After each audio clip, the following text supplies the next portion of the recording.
Assalamualaikum warahmatullahi wabarakatuh. Alhamdulillahi wa bihi nasta'in ala umuri dunya waddin. Wassalatu wassalamu ala asyrofil anbiya'i wal mursalin wa ala sahbihi ajmain. Assalatu wassalamu alaika sayyidi ya Rasulullah usbiyadi qalatilati adini. Alhamdulillah ala nikmatil Islam wal iman wa kafa bi ni'mah. Alhamdulillah ala kulli hal, alhamdulillah bil iman, alhamdulillah ala nikmatil sawir. Segala puji bagi Allah yang telah menyempurnakan nikmatnya, kesempurnaan nikmatnya. Allahumma inni ala zikrika wa syukrika wa husni ibadati. Ya Allah, jadikanlah aku selalu berzikir dan mengingat namamu ya Allah, bersyukur atas nikmatmu ya Allah, dan juga memperbagus ibadah. Itu dahsyat sob, doa itu sob. Jadi kita ini harus selalu zikir supaya dapat ketenangan gitu. Zikir itu zikir macam-macam, salah satunya sholat gitu. Hanya indah sekali kalau kita bisa melakukan sholat. Kalau Anda pusing, bingung, melakukan sholat. Oke, saya akan bicara tentang sekarang kan banyak sekali yang kalau di YouTube di mana-mana ya menghujat Ustadz Yusuf Mansur gitu. Padahal saya saya ini nggak pernah ketemu beliau sob. Jadi lihatnya hanya di TV. Terus tapi saya bersyukur pernah dengarkan ceramahnya beliau.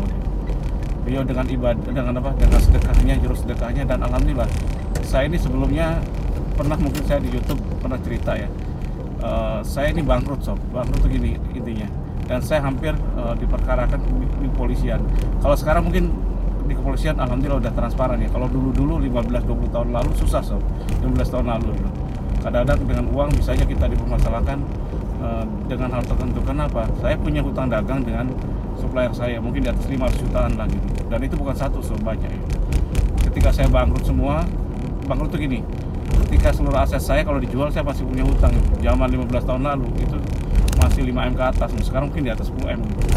Jadi kalau aset saya dijual semua saya masih minus gitu. Dan ketika bingung, ada salah satu supplier dan minta uang 200 juta minggu depan, kalau enggak saya langsung diproses, karena kata dia tinggal nunggu proses di kepolisian gitu, laporan. Dan kalau udah pelaporan susah dicabut tuan katanya. Dan itu sebenarnya teman baik saya gitu. Kenapa? Karena saya nggak bayar ini ya, saya kesulitan gitu.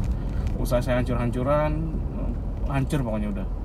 Jadi salah satu supplier di baja, saya dulu kan kerjakan rangka baja, kerjakan electrical, kerjakan macam-macam gitu. Dan saya salah satu distributor gitu. Dan itu hancurnya ketika saya nggak bisa bayar, saya ditagih mungkin setahun lebih nggak bisa bayar, akhirnya dia kesel gitu, mau masukin saya ke polisi gitu. Dan ketika saya pusing seperti itu, didatangi saya ke kantor 2-3 orang gitu. Ada pengacaranya, ada bla bla bla segala macam-macam, sehingga saya membuat saya stres gitu. Saya pulang, kebetulan saya punya motor Tiger baru, masih baru. Yang pulang saya naik motor, saya senang motoran, dan itu nongkrong di satu ada warung kopi gitu. Jadi ada warung kopi di Sesetan, saya ingat ya. Warung kopi itu sebenarnya yang ownernya, pemiliknya orang Bali gitu. Tapi pas dia setel radio itu ada ceramahnya Ustadz Yusuf Mansur, dan dia berbicara tentang dahsyatnya sedekah gitu. Sambil saya ngopi, akhirnya saya dengerin dulu. Jadi bakal diganti 7 kali, bahkan 70 kalinya katanya untuk kalau kita mau bersedekah gitu. Saya kapan hari waktu sebelumnya itu, sebelum ketemu saya dengan pengacara dan yang lainnya, pengacaranya mereka, saya bilang saya nyetor 20 juta nggak mau dia maunya minimal 200 juta atau saya masukkan ke polisi minggu depan gitu. Saya bingung harus melakukan apa segala macam-macam, karena uang 20 juta juga susah, saya harus jual motor segala macam-macam, dan belum tentu cepat lakunya gitu. Akhirnya apa? Nah kebetulan kan, tapi saya ingat waktu itu ada motor saya, itu harganya 20-23 itu lupa. Jadi rencana saya mau jual itu, tapi ditolak oleh sahabat saya. Dan ketika saya dengerin ceramahnya Ustadz Yusuf Mansur, alhamdulillah saya langsung sami'na wa ata'na, dengerin, jalanin. Jadi kalau saya tuh ilmunya simpel sob, mana yang menurut saya hati saya baik, karena Allah kan menitipkan ini kan di hati kita gitu. Ketenangan jiwa dan memberitahukannya di hati kita. Jadi saya ikut nalurinya aja.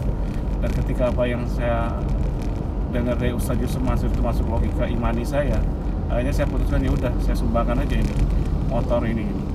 Jadi karena percuma dibayar 20 juta orangnya ditolak, dan saya akan dikasuskan cari 200 juta, saya belum tentu mampu. Kan logikanya gimana? Saya nggak udah, kalau kamu punya logika lagi, sumbangin aja sekalian. Kebetulan di samping kantor saya ada pembangunan masjid segala macam-macam, saya kasih motor ini ke penjaga masjidnya. Ini sumbangin, silahkan jual, BPKB saya kasih segala lengkap, udah selesai. Mudah-mudahan ini bukan uzur ya Allah ya. Jadi saya ingin hanya memberi pelajaran bahwa tidak selamanya Ustaz Mansur itu salah, itu benar gitu. Jadi ada orang kesaksian di salah satu YouTube gitu ya, saya gara-gara ngamalkan sedekahnya Ustaz Mansur saya malah tambah bangkrut gitu. Yang mana dulu gitu. Terus yang kedua, kalau bisa ya Sob ya, kalau kita ini pengusaha segala macam, saya udah ngamalkan ternyata itu sukses tuh. Dan akhirnya apa coba, saya sampai selesaikan masalah itu, padahal masalahnya bukan satu, itu baru satu masalah Sob, masih banyak masalah di depan saya gitu. Karena hutang saya miliaran gitu. Jadi saya barangnya nggak ada, barangnya di proyek, piutang saya juga banyak miliaran juga, cuma piutang nggak ketagih Sob. Jadi piutang lagi, hutang saya numpuk gitu. Sedangkan hutang kan saya harus bayar, piutang kan ke perusahaan-perusahaan BUMN yang gede-gede gitu. Susah nagihnya gitu, atau ke perusahaan swasta yang gede-gede gitu. Susah nagihnya, diulur-ulur di berbagai masalah segala macam-macam, numpuk mumet pokoknya gitu. Jadi saya ngerasa waktu itu saya nggak salah sebenarnya gitu, cuman saya gara-gara itu. Jadi karena saya tidak nyadari padahal itu semua salah saya sih. Kenapa saya terlalu ambisi segala macam-macam, ya itu dia. Nah ketika saya mumet seperti itu, itu yang saya lakukan. Ternyata alhamdulillah sampai nggak kerasa saya bisa menyelesaikan masalah itu.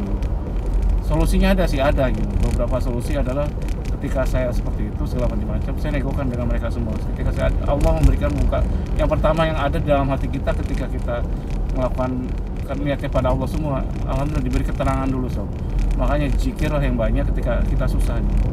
Kalau kita kembali pada Allah, pada Tuhan gitu. Jadi yang saya lakukan, saya kembali pada Tuhan, berusaha untuk hal yang ikhlas, ridho dengan apa yang dilakukan, yang Allah berikan kepada saya. Jadi pada kondisi seperti itu Sob, sakit stresnya saya hampir kayak orang gila gitu. Saya nyalahkan, kadang pertama saya nyalahkan orang lain, kedua saya nyalahkan diri sendiri. Setelah itu saya tidak nyalahkan siapapun. Kenapa? Betul, saya biarin aja karena itu udah ketetapan Allah. Ketika saya tidak nyalahkan apapun, saya diberikan ketenangan, saya diberikan ilmu sama Allah, petunjuk gitu. Jadi yang diberikan petunjuk gitu. Alhamdulillah saya dapat pekerjaan, saya bilang saya ada pekerjaan, anggaplah kerjaan saya nilainya 200 juta gitu. DP-nya saya akan minta DP langsung DP-nya minta berapa? Minta saya DP-nya 60 juta atau 70 juta gitu. 50% lebih gitu. Dan ternyata dikasih Sob, karena harganya masuk akal gitu. Nah ketika itu saya lakukan itu, saya DP seperti itu. Nah DP-nya itu saya bilang ke supplier saya, kita bilang ini ada barang, ini saya ada kerjaan 200 juta, anggap 200 juta lah, DP-nya 100 jutaan ini. Kira-kira saya 100 jutaan ini DP-nya. Saya mau beli barang nilainya sekitar 100 juta, tapi Anda potong, anggaplah setiap pembelian saya dipotong 10% gitu. Sehingga tapi barang sudah dikirim, dia setuju, ya udah saya kirim barang, uangnya dikirimlah barang senilai 90 juta, 10 juta ya, 10 jutanya ditanam mereka semua. Itu nggak masalah Sob. Jadi untuk pembayaran lama-lama lunas juga gitu. Selesai juga gitu. Ada berapa yang bisa saya alihkan ke hutang, makanya setelah itu saya punya hutang cukup banyak Sob, sampai di atas 10 lebih gitu. Jadi intinya ya, tapi alhamdulillah gitu, jadi tenang, dan saya tidak terasa bisa menyelesaikan masalah itu. Saran saya bagi orang-orang gini loh, kelemahan kita adalah selalu nyalahkan orang lain gitu. Ustaz Yusuf Mansur, dia orang soleh Sob, menurut saya, meskipun dia ada salah kita maafkan aja. Loh Anda nggak ngerasa sih Kep, katanya. Kenapa? Anda nggak pernah ngerasa ketipu berapa? Saya ini rugi 100 juta. Anda bilang ya, kelas saya itu bukan puluhan juta ruginya. Saya terakhir aja saya ketipu 200 juta. Saya marah, 150 juta. Saya marah enggak. Nagih, cuman kalau dia nggak mau bayar mau diapain lagi, saya ikhlasin aja. Sampai miliaran piutang saya di luar itu akhirnya saya write off gitu. Ditagih udah susah segala macam-macam. Tapi saya fokusnya saya bukan ke cara nagihnya atau kesal gitu. Soal rezeki saya minta sama Allah gantinya gitu. Ya Allah, aku ikhlas dengan apa yang Engkau berikan padaku, gantikan aku dengan rezeki yang lebih halal gitu. Yang halal dan juga yang banyak gitu. Alhamdulillah ada aja usahanya. Saya ditipu orang banyak Sob. Jadi pengusaha kalau kena tipu itu bukan pengusaha, saya ditipu orang miliaran Sob, puluhan miliar mungkin.